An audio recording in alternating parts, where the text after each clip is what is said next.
दोस्तों नमस्कार। इंडिया और ईयू का एक एग्रीमेंट हुआ, ट्रेड एग्रीमेंट हुआ, साथ में एक डिफेंस एग्रीमेंट भी, उसके बात करेंगे हम। और इसको कहा जाता है मदर ऑफ ऑल एग्रीमेंट्स। क्यों कहा गया इसको मदर ऑफ ऑल एग्रीमेंट्स, और इससे किस किस को मिर्ची लग रही है? बहुत सी कंट्रीज इस टाइम पे इंडिया की तरफ आ रही हैं, बहुत से लीडर्स इंडिया विजिट करने वाले हैं, और सबसे ज्यादा मिर्ची लगी ट्रंप को। दूसरा जो सत्यानाश हुआ वो पाकिस्तान का, तीसरा हुआ बांग्लादेश का, चाइना को भी झटका लगा। इसी पे चर्चा करने हमारे साथ बैठे उदय शंकर पानी जी। उदय शंकर पानी जी, एक एग्रीमेंट साइन हो गया, मदर ऑफ ऑल डील, जिसको ईयू ने साइन किया इंडिया के साथ, और बहुत बड़ा एग्रीमेंट है। और जिसको ट्रंप कहते थे जिनकी इकोनॉमी जीरो है, आज वही इकोनॉमी बूस्ट कर रही है। राहुल गांधी को भी थप्पड़ पड़ा, वो भी कहते थे इंडिया की इकोनॉमी जीरो, हमारे अंदर ही दुश्मन बैठे हुए। तो उदय शंकर पांडे जी, आप कैसे देखते हैं इस एग्रीमेंट को? इससे क्या लगता है कि क्या फर्क पड़ा इंडिया को और क्या फर्क पड़ा पाकिस्तान, और किस तरीके से बांग्लादेश को हमने तलवे चटवा दिए? सर, इससे बहुत फर्क पड़ने वाला है जियो इकोनॉमिक्स को, और इंडिया का औहदा काफी बढ़ने वाला है। लेकिन सर, उससे पहले मैं खाली एक ही बात बताऊं कि आप मेरे डोनाल्ड ट्रंप को ऐसे ही बुरा भला कहते रहते हैं। एक्चुअली ये mother of all deal is because of Trump. बिल्कुल ठीक बात है आपकी, मैं बात से एग्री करता हूँ। और अगर आज इंडिया को उन्होंने इतना बूस्ट कराया तो उसके पीछे भी ट्रंप का हाथ है। बिल्कुल ट्रंप का हाथ है, उससे परेशान हो गए सब लोगों ने। एंड फाइनली क्या है कि यूरोप के साथ जो ट्रेड का हमारा नंबर होता था 7वां या 8वां, we were way behind Turkey, और अचानक अपना आज नंबर ऊपर चले गया एकदम। और जो अमाउंट ऑफ जिस तरह से वर्कआउट किया गया, और ये भी अभी का नहीं है, मतलब कुछ काफी सालों से ये चल रहा है, उनकी नेगोशिएशन चल रही थी।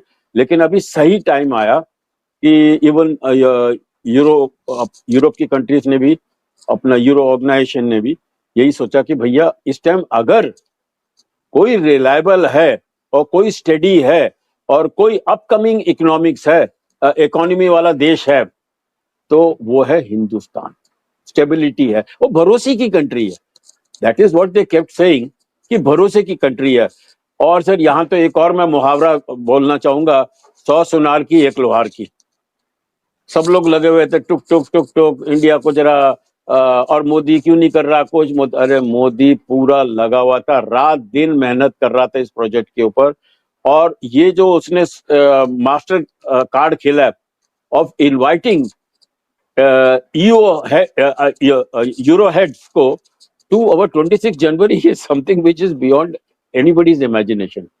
किस कंट्री ने उनको बुलाया होगा कि for their national day celebration? और वो उन्होंने भी देखिए कितना अच्छा रिस्पॉन्स किया। और कमाल का है कि वो जो उनके प्रेसिडेंट है उसको इंडियन सिटीजन कार्ड दे दिया, क्योंकि वो गोवा से है। तो वो बेचारा with pride he showing his Indian passport to everybody, you know, like I got this Indian passport. तो ओवरसीज इंडियन का मेरे को मैं भी रजिस्टर्ड होगा। और वो लड़की सर, ये जो उनकी हेड है यूरोप की, वो क्या मतलब, उसके आप कपड़े देखिए, the way she was promoting Indian fabric, the way she was talking with full of gratitude and respect for India. तो ये सर मास्टर स्ट्रोक खेला है। और हमारे गुजराती भाई का तो एक ही है कि भैया किसी से भी बदला लेना है तो इकोनॉमिकली बदला लेता है ये आदमी। कोई आर्मी या कुछ मारपीट है, कोई टेररिस्ट भेज के कुछ नहीं करेगा जाके। इसने बर्बाद कर देना हमारी इकोनॉमी, स्ट्रॉन्ग करके हमें पावरफुल देके। ये जितने लोग हैं जल मर जाएंगे। आप मुझे एक टिप बताइए सर, अमेरिका का तो ठीक है, वो तो बेचारे का पेट खराब हो गया, सुना है वो सोया हुआ है डोनाल्ड ट्रंप, उसका बहुत पेट खराब हो गया ये जब से ये साइन हुआ जाके। आप मुझे बताइए कि ये how does this agreement affect Pakistan and हमारे ये टिंजू मिंजू बांग्लादेशी है। मतलब इतनी भी हमें अहमियत नहीं देनी चाहिए, लेकिन ठीक है, साले they are a problem, but how will it going to affect them? देखो उदय, मैं आपको बताऊं एक बात कि ये जो एग्रीमेंट हुआ है, यहाँ पे 27 कंट्री है यूरोपियन यूनियन की, 27 कंट्रीज। और ये सिर्फ एग्रीमेंट नहीं है, ये ट्रेड एग्रीमेंट नहीं है, साथ में डिफेंस एग्रीमेंट है। और आज वो इंडिया पे भरोसा कर रहे हैं। और एक्चुअली क्या है कि पाकिस्तान को इससे बहुत ज्यादा फर्क पड़ा है। पाकिस्तान को जो थोड़ी सी भी इंपॉर्टेंस मिलती होगी इन कंट्री के अंदर, वो जीरो हो जाएगी। पाकिस्तान के वैसे ही गैंग घूमते हैं ब्रिटेन के अंदर, सेक्स गैंग घूमते हैं, ग्रूमिंग गैंग घूमते हैं, जिससे वो परेशान है उनसे।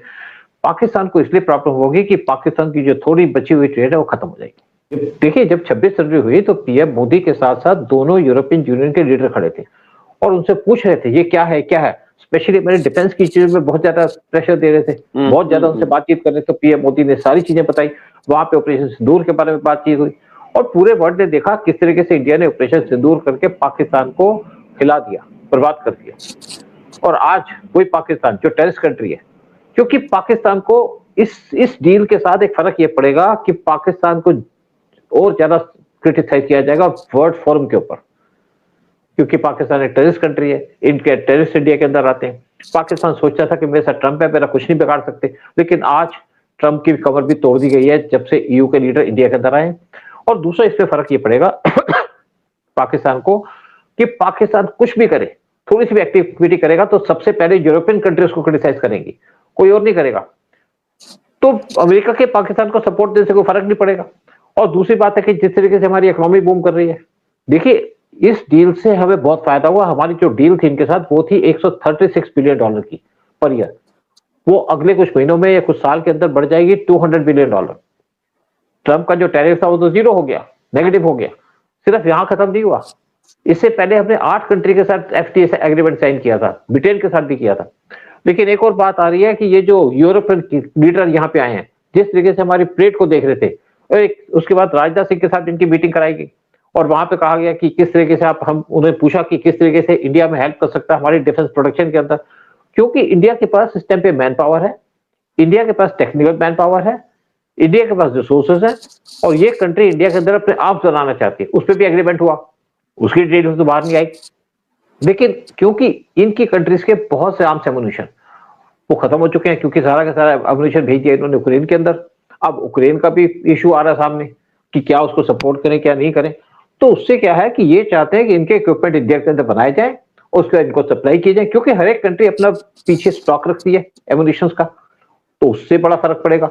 जब इनके इक्विपमेंट इंडिया के अंदर बनेंगे तो वो भी फर्क पड़ेगा इंडिया की इकोनॉमी को, इनकी इकोनॉमी बूस्ट होगी, तो इससे पाकिस्तान को फर्क पड़ेगा। हमारे ट्रेड के रिलेशन तो ठीक है, लेकिन डिफेंस के रिलेशन बनेंगे इन कंट्रीज के साथ। अभी देखिए जनवरी के अंदर जर्मनी के चांसलर आए थे इंडिया के अंदर और $8 बिलियन की एक डील साइन की थी 6 सबमरीन इंडिया के अंदर बनाने के लिए। उससे जर्मनी भी खुश है और हमारे साथ उसने रिलेशन डेवलप करने शुरू कर दिए।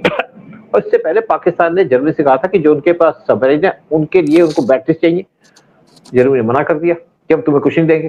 फिर फ्रांस के प्राइम मिनिस्टर प्रेसिडेंट आ रहे इंडिया के अंदर फरवरी के अंदर, और 114 फाइटर जेट की डील साइन होने वाली है रफाल की, जो होगी $36 बिलियन की। इस डील से फ्रांस को बड़ा फायदा है और वो भी आज इंडिया के साथ मिलकर जा रहे हैं। तो इसके बाद एक और बात आ रही है कि ब्राजील के प्रेसिडेंट लूला डी सिल्वा वो इंडिया के अंदर आ रहे हैं एक हाई लेवल की डेलीगेशन लेकर के इस डील के बाद, और वो आ रहे हैं इंडिया के अंदर फरवरी 19 से लेकर के 21 तक। और वो एक उन्होंने ऑडिटोरियम हायर किया 500 जहां पे लोग बैठ सकते हैं, और सारे बिजनेस के लोगों को यहाँ पे बिठाएंगे और उनको कहेंगे हमारी कंट्री के अंदर बिजनेस करो, इन्वेस्ट करो।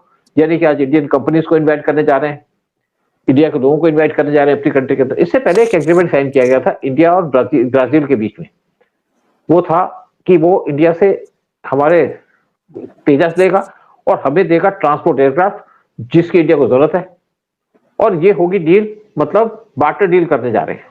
अच्छा, उसके बाद कनाडा के प्राइम मिनिस्टर इंडिया के अंदर आ रहे हैं हमारे साथ ट्रेड डील करने के लिए, क्योंकि ये सब लोग क्यों आ रहे हैं, यूरोपियन यूनियन को देख करके और ट्रंप के एटीट्यूड की वजह से। और साथ में क्या है कि जो ब्रिटेन यूएस का सबसे ज्यादा बड़ा एलाई था, सबसे क्लोज एलाई था, उसके प्राइम मिनिस्टर जा रहे हैं चाइना के अंदर। इससे पहले कनाडा के प्राइम मिनिस्टर भी चाइना चले गए थे, और ये सब लोग मिलकर के इंडिया को बनाना चाहते हैं मैन्युफैक्चरिंग हब, क्योंकि इनको आज परेशानी हो रही है ट्रंप से, ट्रंप के एटीट्यूड से। तो इसकी वजह से इंडिया को बड़ी सपोर्ट मिलेगी। और देखिए वर्ल्ड के अंदर हमारे सिख बैठे हैं जो खालिस्तानी है, वो ब्रिटेन के अंदर भी हैं, जर्मनी में भी हैं, कनाडा में भी है, यूएस के अंदर भी है। तो इनको जो सपोर्ट मिलती थी, ऑस्ट्रेलिया में इनको जो सपोर्ट मिलती थी लोकल गवर्नमेंट से, वो बंद हो जाएगी। इसलिए पाकिस्तान को भी चिंता हो रही है कि इनके टेररिस्टों को सपोर्ट बंद हो जाएगी, साथ में जो खालिस्तानी बैठे उनको सपोर्ट बंद हो जाएगी। तो वहां पे एक हड़बड़ी मची हुई है इन कंट्रीज के बीच में, पाकिस्तान के बीच में। और दूसरी बात हम बांग्लादेश की बात करें, बांग्लादेश जिस तरीके से इंडिया से दुश्मनी ले रहा है, उनकी इकोनॉमी तो खत्म हो रही है, उसमें कोई बात नहीं है, लेकिन साथ में जो उसको बिठाया किसने, मोहम्मद यूनुस को, वो बिठाया ट्रंप ने या उनके एडमिनिस्ट्रेशन ने, यूएस की डीप स्टेट ने। तो आज वहां पे हालत खराब हो चुकी है, उनकी इकोनॉमी टोटली खत्म हो चुकी है। 12 घंटे में बिजली आती है, पेट्रोल है नहीं, गैस है नहीं, वो लोग परेशान है। उनकी जो इंडस्ट्री है कपड़े की, वो बर्बाद हो रही है। तो दूसरा झटका क्या लगा, जब ये एग्रीमेंट साइन किया गया यूरोपियन कंट्री के साथ, तो सारा का सारा यूरोप के अंदर जो कपड़ा जाता था मोस्टली जाता था आपके बांग्लादेश से। और इससे इंडिया को क्या फायदा होगा, इंडिया का जो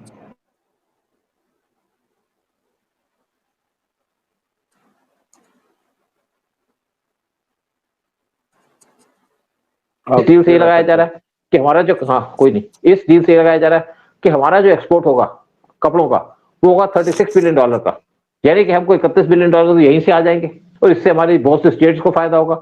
तो इससे क्या है कि बांग्लादेश जो बर्बाद हो रहा है, टोटल बर्बाद हो जाएगा। खाने की चीजें नहीं है, पीने को पानी नहीं है, और दूसरी तरफ जो उनका एग्रीमेंट था हमारा, जो हमने वाटर शेयरिंग का एग्रीमेंट था, उसमें भी इंडिया ने ठप्पा लगाने से मना कर दिया कि अब तुम्हारे साथ कोई एग्रीमेंट नहीं होगा। तो आज इस डील से इंडिया को इंटरनेशनल सपोर्ट मिली है। आप देखिए 27 कंट्री हमारे साथ मिलकर बिजनेस कर रही है, ट्रेड कर रही है, डिफेंस की एग्रीमेंट कर रही है।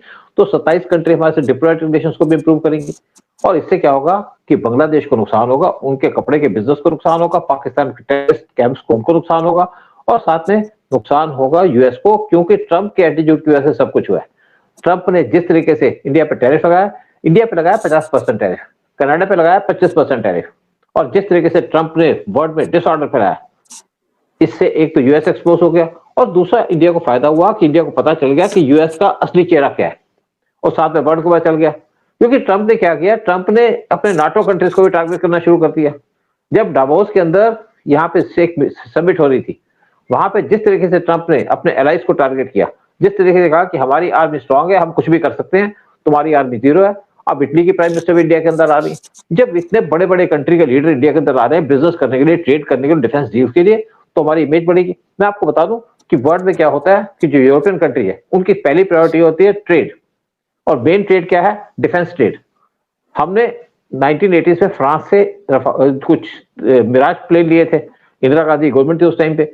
जब वो प्लेन लिए तो फ्रांस ने कहा कि आप हमसे प्लेन ले रहे हो, हम आपको इंटरनेशनल फोरम में सपोर्ट करेंगे। तब से फ्रांस हमें इंटरनेशनल फोरम पे सपोर्ट करता है। हमने फिर भी इनसे और ज्यादा मिराज लिए, फिर हमने जब 36 रफाल लिए, तब से हमारे फ्रांस के साथ रिलेशन और ज्यादा अच्छे हो गए। फिर हमने 26 रफाल और ले लिए अपनी नेवी के लिए, और ज्यादा रिलेशन इंप्रूव हो गए। अब हम 114 रफाल ले रहे हैं फ्रांस के से, जिससे फ्रेंच गवर्नमेंट हमें टोटल सपोर्ट कर रही है। और सारी कंट्री इंडिया इसलिए आ रही है कि इंडिया एक बहुत बड़ी मार्केट है, डिफेंस मार्केट है। हम इंपोर्ट करते थे डिफेंस के आइटम्स, लेकिन आज हम डिफेंस के आइटम्स को एक्सपोर्ट करने जा रहे हैं। फ्रांस ने कहा है कि हम आपसे चाहते हैं पिनक्का मिसाइल, हमारी पावर देख करके, और साथ में हमसे 155 mm गन्स के जो गोले हैं वो लेना चाहते हैं, क्योंकि इनको लगता है कि इंडिया के अंदर जो सामान प्रोड्यूस होता है सस्ता पड़ता है, और इसलिए हमसे सामान ले रहे हैं। और जितने भी देखिए, हमसे बहुत सी चीजों पर टैरिफ हटा दिए आपके यूरोपियन कंट्री से। अब वहां से कारें आएंगी, ब्रिटेन से कारों के ऊपर 1 करोड़ से जो बड़ी बड़ी कारें, उन पे 1 करोड़ से 2 करोड़ तक का टैरिफ लगता था, वो इंडिया ने हटा दिया। साथ में ब्रिटेन बहुत सालों से कोशिश कर रहा था कि जो उनकी विस्की इंडिया के अंदर आने दी जाए, तो उसमें भी हमने हटा दिया टैक्स। उससे क्या है कि उनके सामान इंडिया के अंदर बिकेगा, और लोगों को जिसको फॉरेन के विस्की पीने पिए, क्योंकि आज हमारे लोगों के पास पैसा है, लोग अमीर हैं, कई कई करोड़ की गाड़ियां खरीदने को लोग तैयार हैं। तो इससे क्या है कि जो कुछ भी डील हो रही है, देखिए हमारी ट्रेड डील, हमारी डिफेंस डील, ये हमारी बैकबोन। इससे पाकिस्तान को नुकसान होगा, और पाकिस्तान को कोई सपोर्ट नहीं करेगा। साथ में इससे नुकसान होगा बांग्लादेश को। बांग्लादेश की जो कपड़े की इंडस्ट्री है वो खत्म हो रही है। सर, ये वाइंड अप से पहले मैं जरा ये बता दूं कि ये यूरोप और दुनिया देखती क्या है? वो देखती है कि हमारे यहाँ डेमोक्रेसी कितनी पावरफुल है इन कंपैरिजन टू जितने भी आपने बाकी नाम लिए जाके। यहाँ पर हमारी Modi ji powerful to powerful हो रहे हैं, स्टेट टू स्टेट उनके इलेक्शन जीत, ये पूरी दुनिया देख रही है। उनको पता है कि ये for a long time this man is going to be there and this country loves him. Number 2, sir आपने कुछ बिजनेस करना है, आपने दोस्तों के साथ कुछ आगे बढ़ना है, तो प्यार से बढ़िए ना, हेल्प करिए दूसरी कंट्री। उन्होंने देखा है इंडिया कंटिन्यूअसली हेल्प करता है दूसरों को। ठीक है, टर्की को हेल्प की, टर्की ने दगाबाजी की, तो उनको पता कि मुस्लिम कंट्रीज का तो बिहेवियर होता ही ऐसा है। सो दैट इज, तो बेसिकली ट्रंप जैसे दादागिरी कर रहा है, डराने की कोशिश कर रहा है, उससे कोई डरने नहीं वाला, कोई डरने नहीं वाला। और टैरिफ जो लगाए हैं, जिसकी वजह से हमारे काफी मरीन एक्सपोर्ट और काफी एक्सपोर्ट जरा फर्क पड़ रहा था हमें, वो सारा का सारा अभी वो आप देखिए ना, जो ब्रेकडाउन देखिए, सबका सब यूरोप डाइवर्ट हो गया, ब्राजील डाइवर्ट हो गया। आज खाली हमने यूरोप के साथ हमने ये इकोनॉमिक डील नहीं किया कि we have done it with all the countries. England से अलग कर दी, क्योंकि इंग्लैंड उनके ग्रुप से निकल गया था, इंग्लैंड से कर ली, कतर से कर लिया के, तो अलग अलग कंट्री से करते जा रहे हैं। And basically we are working, हमें पता है कि भैया जिसकी जेब भारी वो सब पे भारी। बिल्कुल, ये बिल्कुल हमारे सही। मोदी जी का है भाई, इकोनॉमी अपनी स्ट्रांग करो ना। और पाकिस्तान क्या कर रहा है, इस्लामिक नेटो बनाऊंगा, वो अभी भी रिलीजन के पास लगा, रिलीजन ने बर्बाद कर दिया उस कंट्री को। वो जितनी बाकी मुस्लिम कंट्रीज हैं उनके साथ वही कर रहा है कि सनम मैं डूबूंगा तुमको भी ले डूबूंगा। वो अपने उसमें लग रहा है, इकोनॉमिक्स की सोचते ही नहीं आके। हमारा ये है, हमारे गुजराती भाई का ये है, भैया अगर आप अपना जोर दिखाना चाहते हो, you have to be a strong country with good economy, with economically strong, और देखना सारी दुनिया आपको प्यार करेगी, सारी दुनिया आपको फॉलो करेगी। सही बात है। उधर भिखारी को कौन पसंद करता है? कोई नहीं पसंद करता। ठीक है, कोई भिखारी भीख मांग रहा है, बड़ा दंगा है, तो ठीक है, कोई शॉल दे देता है, उसको कपड़ा दे देता है। लेकिन आप रोज रोज भीख मांगते हैं, आप रोज रोज टेररिज्म करते हैं, टेररिज्म कौन पसंद कर रहा है? कोई नहीं कर रहा पसंद। पूरा यूरोप में आपने एक एग्रीमेंट साइन कर लिया सऊदी के साथ, क्योंकि सऊदी को भी जरूरत थी, वो काफी घबराया हुआ था, डिफेंस का एग्रीमेंट साइन कर लिया। लेकिन यूएई इंडिया के पास आ गया, हमारी ट्रेड जो है $100 बिलियन की $200 बिलियन की हो जाएगी। अब क्या, एक और हमने यूएई के साथ एग्रीमेंट साइन किया। यूएई 80 रफाल ले रहा है, हम भी 114 रफाल ले रहे हैं। हमारे पास पहले 26 रफाल हैं जो मेरीन के लिए आ रहे हैं, 36 रफाल हमने पहले लिए थे। तो अब क्या है कि उनके जो पायलट्स की जो रफाल की ट्रेनिंग है वो इंडिया देगा, मेंटेनेंस इंडिया के अंदर की जाएगी, और साथ में इंडिया के अंदर जो भी रफाल का काम होगा, चाहे मेंटेनेंस हो चाहे कुछ भी हो, वो इंडिया करेगा। दूसरी बात क्या है कि इजराइल अपने यहाँ पे फैक्ट्री शिफ्ट कर रहा है इंडिया के अंदर, डिफेंस मैन्युफैक्चरिंग की फैक्ट्री शिफ्ट कर रहा है, क्योंकि उनके पास जगह कम है और उसके ऊपर कोई भी अटैक हो सकता है। ईरान की तरफ से मिसाइल आते हैं तो नुकसान पहुंचता है, वहां पे हमास भी उन पर अटैक करता है। तो अपनी जो डिफेंस की इंडस्ट्री है इजराइल शिफ्ट कर रहा है इंडिया के अंदर, और साथ में यहाँ पे टेक्निकल सपोर्ट दे रहा है। वो टेक्निकल सपोर्ट उनके पास है, हमारे पास लेबर है, और यूएई दे रहा है हमको पैसा। तो सारा का सारा मैन पावर हमारे पास, तो सारा का सारा काम इंडिया के अंदर होगा। मतलब इंडिया बहुत जल्दी एक मैन्युफैक्चरिंग हब बनेगा वर्ल्ड के अंदर। हम रफाल भी बेचेंगे, हम SU-57 भी बेचेंगे, हम तेजस भी बेचेंगे, हम बाकी सामान भी बेचेंगे, हम गोले भी बेचेंगे, पिनाका मिसाइल भी बेचेंगे। तो इंडिया इंपोर्टर था इक्विपमेंट का, डिफेंस इक्विपमेंट का। आज इंडिया एक्सपोर्टर बनने जा रहा है डिफेंस इक्विपमेंट का, हमारी पॉजिटिव पॉलिसी की वजह से, पॉजिटिव प्रोग्राम के अंदर। और आपको याद होगा जब वर्ल्ड के अंदर कोविड आया था तो इंडिया अकेली कंट्री थी जिसने पूरे वर्ल्ड को हेल्प की। हमने 119 कंट्री के अंदर कोविड की वैक्सीन भेजी थी, और किसी को पता भी नहीं था कि इंडिया वैक्सीन बना रहा है या इंडिया वैक्सीन बना सकता है। जिस तरीके से वैक्सीन बनी और जिस तरीके से हमने डिप्लोमेसी खेली वैक्सीन की, उसी तरह उससे तब इंडिया की इज्जत बढ़ी, इंडिया की पोजीशन बढ़ी वर्ल्ड के अंदर। सर यहाँ पर खाली मैं ऐड करना चाहता हूँ, वैक्सीन वॉर जो हुआ था, माने उसके लिए मोदी जी हर फैक्ट्री में रात रात जाते थे, उनकी पर्सनल सुपरविजन में उन्होंने सब पर्सनली जाके लोगों के अंदर जोश दिलाया। और उनको पता था कि मैं अगर दुनिया की मदद करूंगा तो कल हम दुनिया की नजर में कितना उठेंगे जाके। तो उस आदमी की मेहनत, I don't think many people know कि ये वैक्सीन वॉर कैसे जीता हुआ आदमी, और किस मेहनत, रात दिन की मेहनत करके इंडिया को उसने मेजर प्रोड्यूसर ऑफ वैक्सीन बनाया उन्होंने आके। So I think this is what public should know. And anyway sir, nice discussion. और बताइए सर आगे जो भी है। नहीं, बस हम प्रोग्राम को खत्म करते हैं और आपसे कहते हैं कि आप देखिए प्रोग्राम, बताइए अपने कमेंट्स, और जिस तरीके एंड में ये कहेंगे कि जो EU का मदर एग्रीमेंट हुआ, जिसको कहा जाता है मदर ऑफ ऑल एग्रीमेंट्स, वो सिर्फ यूरोपियन कंट्रीज के साथ नहीं हुआ। वो एग्रीमेंट का जो मेन इफेक्ट पड़ेगा वो पड़ेगा दूसरी कंट्रीज के ऊपर भी, और जो हमारे दुश्मन है जैसे पाकिस्तान और बांग्लादेश, ये बर्बाद होंगे। और ट्रंप, मैं उसको मुबारकबाद दूंगा ट्रंप साहब को, कि आपने ये जो काम किया, कदम दिया आपने, हमारे टैरिफ लगा दिए 50%, हमारी इकोनॉमी को आप बर्बाद करना चाह रहे थे, हमारी इकोनॉमी तो बूस्ट कर गई। आज सब हमारे साथ घूम रहे हैं। हमारे पास चांसलर है जर्मनी के, फ्रांस के प्रेसिडेंट आ रहे हैं, नहीं, फिर इसके बाद आपके ब्राजील के प्रेसिडेंट आ रहे हैं, फिर साथ में आ रहे हैं आपके कनाडा के प्राइम मिनिस्टर, जहां पे खालिस्तानी आवाज लगाते थे, हमारे एम्बेसी पे अटैक करते थे। तो इसके बाद इटली की प्राइम मिनिस्टर आ रही है। तो आज हम बूम कर रहे हैं, बूस्ट कर रहे हैं, और इसके लिए जो मेन थैंक्स है वो है डोनाल्ड ट्रंप को। जय हिंद, जय भारत। जय हिंद, जय भारत, वंदे मातरम, and thank you Donald Trump. बिल्कुल सही बात है।